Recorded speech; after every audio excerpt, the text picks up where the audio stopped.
नमस्कार दोस्तों, stock market studies में फिर से एक बार आपको बहुत-बहुत स्वागत है। तो आज मैं फिर से आपके सामने कुछ इंपॉर्टेंस कंपनी के अपडेट शेयर करने वाला हूँ, तो इस वीडियो को लास्ट तक जरूर देखिएगा। और अभी तक अपने चैनल को सब्सक्राइब नहीं किया तो जरूर कर लीजिएगा। कंटिन्यूअसली इन्फॉर्मेशन और अपडेट्स पाने के लिए चैनल के ऊपर बने रहिएगा।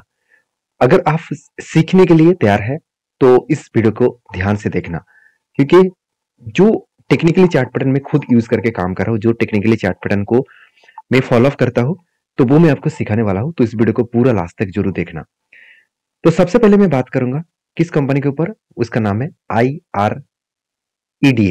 तो IREDA का मतलब है Indian renewable energy development agency. तो इस कंपनी जब लिस्टिंग हुआ तब से लेकर कंपनी आपका दुगुना से भी ज्यादा रिटर्न दे चुके हैं। तो लिस्टिंग गेन से ही कंपनी धमाका परफॉर्मेंस कर रहा था। बहुत सारे लोगों के मन में क्वेश्चन आया था कि इस कंपनी के ऊपर क्या करूं सर, निवेश करूं क्या करूं। तो इसके ऊपर मैंने एक डिटेल्स वीडियो बना के दिया हूं, जाकर उस वीडियो को प्लेलिस्ट में जाकर देख सकते हैं। सर इंडिविजुअली सर इसके ऊपर पूरा के पूरा 15 मिनट का वीडियो है, आप जाकर देख सकते हैं पूरा। इसका जो बिजनेस क्या है, किस तरीके से काम करते हैं, इसका अपकमिंग प्रोजेक्ट क्या है, वो सब कुछ मैं आपके साथ डिस्कशन किया हूँ। तो आज मैं इस कंपनी के बारे में कुछ डेटा मैं आपके साथ शेयर करूंगा। तो देखिए, कंपनी का जो करंट प्राइस है, कंपनी का जो करंट प्राइस है वो 99 रुपीज के आसपास है। आप जब वीडियो देखेंगे शायद वो चेंज हो सकते हैं। देखिए, हमेशा मैं करंट जो मतलब रनिंग मार्केट में वीडियो बनाता हूँ, तो इसीलिए हमेशा प्राइस चेंजिंग होता रहता है। तो प्राइस मेरे लिए मैटर नहीं है, क्योंकि मुझे कुछ दोस्तों ने कमेंट्स किया कि सर आप मतलब वीडियो पहले ही बना लेते हैं मार्केट खत्म होने से पहले। देखिए, मैं कोई इंटरडे ट्रेडर नहीं हूँ। मैं आपको हर दिन ट्रेडिंग के बारे में बात करूँ कि आज का ट्रेड यहाँ पे हुआ था और यहाँ पे मेरा स्टॉप लॉस था, एक कुछ नहीं है। मेरा स्विंग ट्रेडिंग का लेवल है। तो स्विंग ट्रेडिंग में कहाँ पे ट्रेड बना है, किस तरीके से मेरा टारगेट है, वो ही मुझे आपको दिखाना है। अगर आप टिप्स के लिए आए, मुझे लगता है आप टिप्स के लिए आए, तो मेरे हिसाब से मैं समझ आता हूँ, तो आप मेरे वीडियो को इग्नोर कर सकते हैं। क्योंकि देखिए, मेरा काम है कोई सिखाना और आपका काम है सीख कर काम करना। मैं कोई टिप्स लेने के लिए देने के लिए नहीं आया हूँ। जो लोग टिप्स के लिए आए हैं तो प्लीज एक बार सीख कर काम करिए। तो देखिए, कंपनीज के ऊपर एक ही बात कहूंगा, कंपनी का परफॉर्मेंस में आरओसी आरओई तो ठीक ठाक है, इनकम भी अच्छा खासा है, कर्जा भी अच्छा खासा लिया। क्योंकि कंपनी एक फाइनेंस कंपनी है, कंपनी एक एनबीएफसी है, जो सिर्फ के सिर्फ सोलर प्रोजेक्ट के ऊपर लोन प्रोवाइड करते हैं, और वो भी गवर्नमेंट के ऊपर। और एक बातचीत भी बताई गई कि कंपनी प्राइवेट प्लेयर्स को भी यहाँ पे लोन लोन देना स्टार्ट कर चुके हैं। तो प्राइवेट प्लेयर्स मतलब आप किसी व्यक्ति का मान के चले, किसी व्यक्ति इंडिविजुअली घर में भी सोलर प्रोजेक्ट बनाना चाहते हैं, तो इसके लिए भी कंपनी आपको लोन प्रोवाइड कर देंगे। तो कंपनी बिजनेस को बड़ा करने के लिए कुछ इस तरीके से सिचुएशन को आगे बढ़ा रहा है। मगर एक पॉइंट्स प्रॉब्लम है। सबसे बड़ा प्रॉब्लम्स क्या है, आप देखेंगे तो कंपनीज के ऊपर जो बोरिंग्स है 18,000 करोड़ से बढ़ के हो चुके 40,000 करोड़। तो आप कहेंगे सर अच्छी बात है, फाइनेंस कंपनी है तो बोरिंग्स तो बढ़ा है, ठीक है, चलो इतना तो ठीक ठाक है। मगर कंपनी के रिजर्व बहुत कम है। उसके हिसाब से कंपनी का जो प्रॉफिट ग्रोथ है, क्वार्टरली अगर रिजल्ट देखेंगे तो प्रॉफिट का ग्रोथ उतना ज्यादा नहीं हो रहा है जितना होना चाहिए था। तो जब कोई कंपनी खुद के कर्जे को बढ़ा रहा है तो उस बेसिस में कंपनी का प्रॉफिट ग्रोथ भी बढ़ना चाहिए।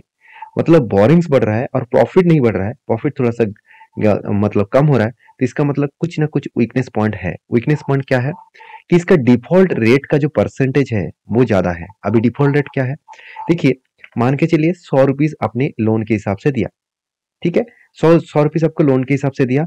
उनमें से आपके मार्केट से आप 100 रुपीज जो लोन दिया था, वो बहुत बहुत ज्यादा लोग लोन वापस नहीं कर पाए।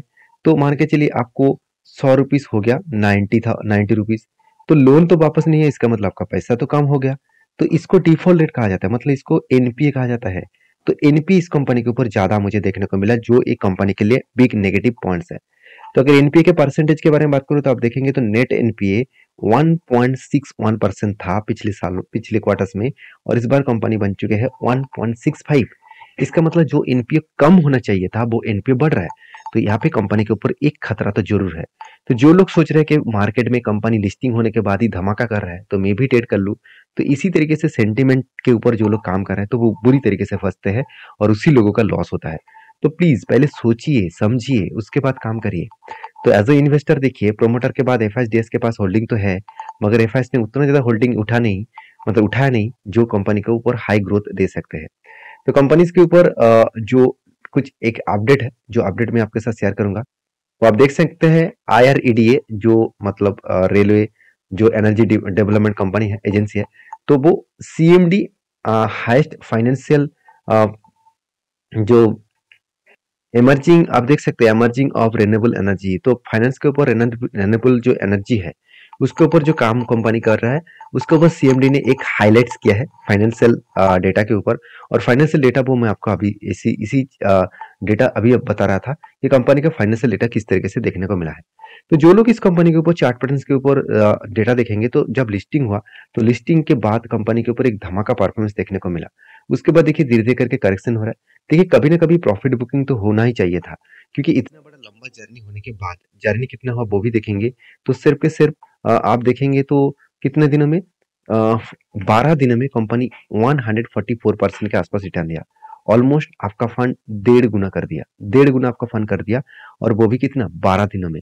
तो जो लोग सोच रहे हैं कि इस लेवल में बाय कर लूं और भी ज्यादा ऊपर जाएगा, तो इसीलिए मैं बार बार बोलता हूँ, कोई भी कंपनी जो कंटिन्यूसली भाग रहा है तो उसके ऊपर आप मत भागिए। आपको कोई पैटर्न्स ढूंढना होगा, जिस पैटर्न्स के ऊपर काम करना होगा। जैसे मैंने इस लेवल को एक पैटर्न मिला था, मैंने ट्रेड नहीं लिया, मैं पहले ही बोल चुका हूँ। यहाँ पे एक पैटर्न बना था जो एक रेंज बना था। जब भी कुछ इस तरीके से रेंज बने उसके बाद ब्रेकआउट बने हाई वॉल्यूम के साथ, तो सोचना एक जर्नी हो सकता है।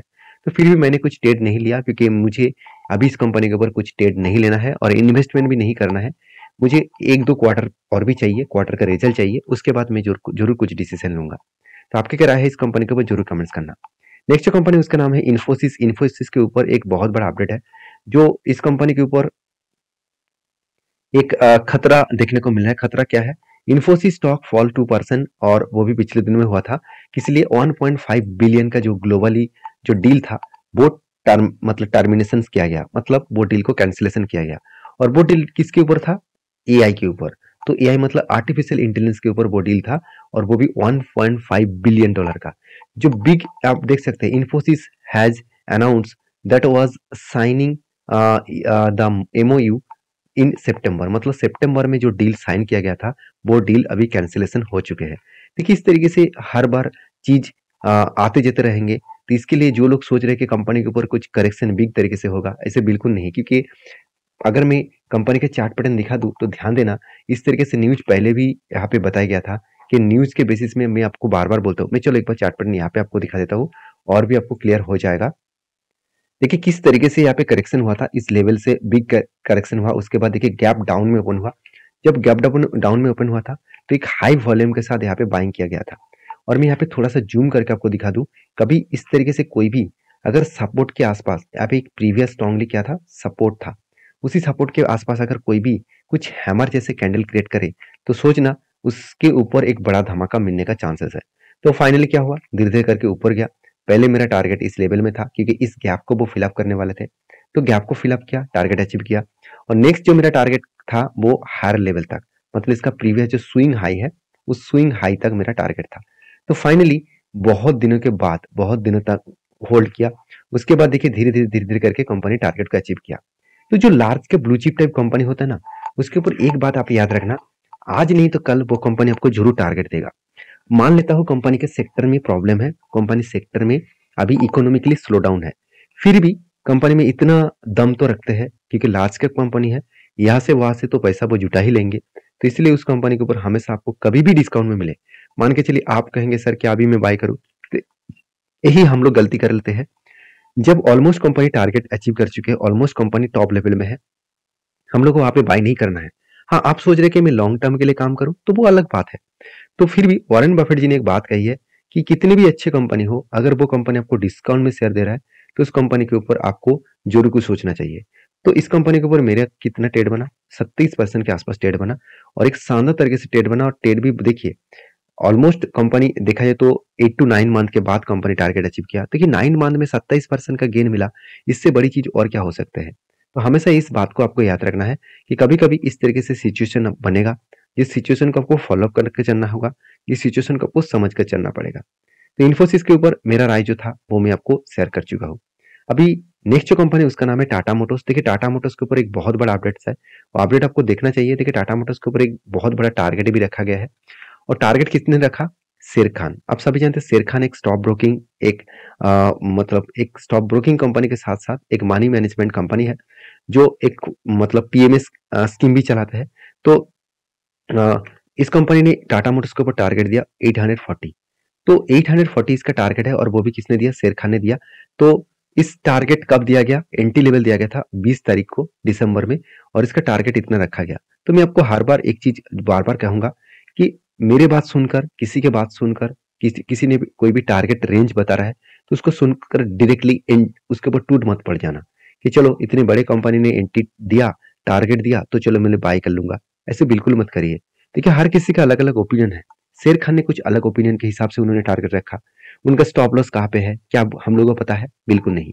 उसका टारगेट तो पता चल गया, एंटी भी चलो मान लेते हो पता चल गया, मगर उसका स्टॉप लॉस क्या है? तो वो आपको हमेशा मेजर करना पड़ेगा।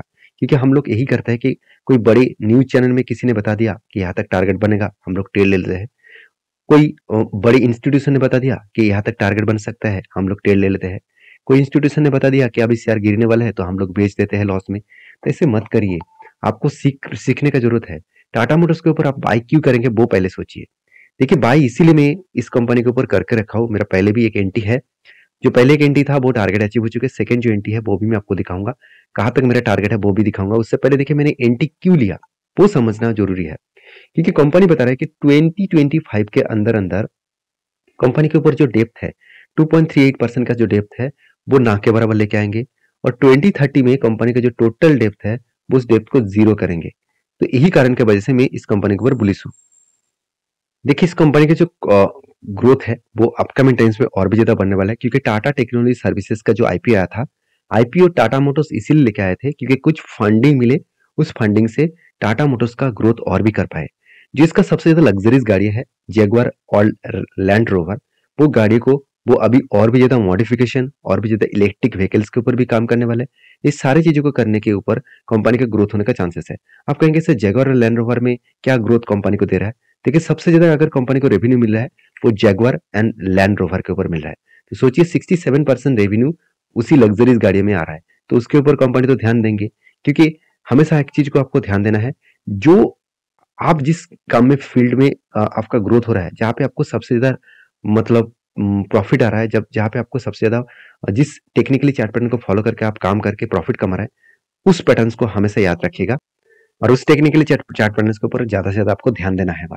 तो देखिए कंपनी का जो क्वार्टरली रिजल्ट है वो देखेंगे। कंपनी इतने दिनों तक लॉस करने के बाद कंपनी लगातार प्रॉफिट का जर्नी स्टार्ट कर चुके हैं, और अभी क्वार्टर जो 3 आने वाले हैं, क्वार्टर 3 आने वाला है, वहां पे भी कंपनी का प्रॉफिट होने का चांसेस है। आप कहेंगे सर ऐसा क्या गारंटी है? देखिए जो डेटा आपको यहाँ पे देखने को मिलेगा वही आधार के हिसाब से मैं बता रहा हूँ।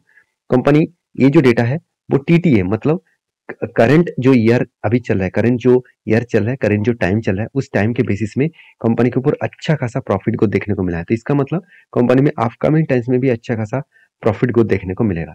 और यही सारे कारण की वजह से इंस्टीट्यूशन भी इस कंपनी के ऊपर लगातार बाइंग करते जा रहा है। अगर मैं इस कंपनी के ऊपर बात करूं तो टेक्निकली चार्ट पैटर्न्स के बारे में चर्चा करूं तो टाटा मोटर्स में एक बार लिख लेता हूं। देखिए इसके ऊपर एक शानदार तरीके से मैंने एंटी मेरा बना था इस लेवल में। क्यों बना था? क्योंकि देखिए एक बिग जैसा क्या बना, कप विद हनी पैटर्न्स बना, सॉरी शोल्डर कम हेड कम शोल्डर बना। और फाइनली ब्रेकआउट होने के बाद मेरा जो टारगेट है करीबन 1150 रुपीज के आसपास में टारगेट लेकर चल रहा हूँ। और टारगेट बहुत बढ़िया है, मतलब बहुत बड़ा टारगेट है। इस टारगेट करीबन 90% के आसपास। अगर मुझे इस टारगेट मिलने में 3 साल भी लग जाए तो कोई भी फर्क नहीं पड़ेगा। एटलीस्ट मुझे एक अच्छा खासा रिटर्न फिर भी मिलेगा। तो बाकी आपकी क्या राय है इस कंपनी के ऊपर जरूर कमेंट्स करके बताना। नेक्स्ट जो कंपनी उसका नाम है स्टैंडर्ड कैपिटल मार्केट लिमिटेड। इस कंपनी के ऊपर एक बहुत बड़ा अपडेट है, वो है बोनस का। 29 तारीख को आपको बोनस मिलेगा, और हर एक शेयर के बदले आपको 2 शेयर बोनस के हिसाब से मिलने वाले हैं। तो ये था कुछ कंपनीज का अपडेट। वीडियो में अगर जानकारी अच्छा मिले तो प्लीज लाइक करना, दोस्तों के साथ भी शेयर करना। और हाँ, मेरे वीडियो हमेशा एजुकेशन पर्पस में होते हैं। अगर सीखने के लिए आपको सारी चीजों को सारे डेटा को देखना चाहिए तो इस चैनल के ऊपर बने रहिए और वीडियो को लाइक करिए। मिलते हैं नेक्स्ट वीडियो में, तब तक के लिए धन्यवाद।